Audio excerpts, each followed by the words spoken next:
Ben İnönü Üniversitesi için anlatayım. O dönem orada öğrenciydim çünkü. Kapının önünde bir dizi asker ve kampüsün içerisinde bir jandarma karakolu. Yani kampüsün içinde karakolun ne işi var? O da ayrıca konuşulması gereken bir şey belki ama giremezsiniz. Yani niye giremeyiz? İşte başörtüsüyle giremezsiniz. Yani biz bir terör değiliz. Herhangi bir olaya karışmamışız.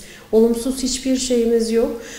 Sicilimiz temiz vesaire. Fakat bunların hiçbir anlamı yok. Sadece başörtüsü takmanız sizi suçlu yapıyor ve bunun için yargılanıyorduk biz. Yani gözaltına alınıp apar topar işte karakollara götürülüyorduk.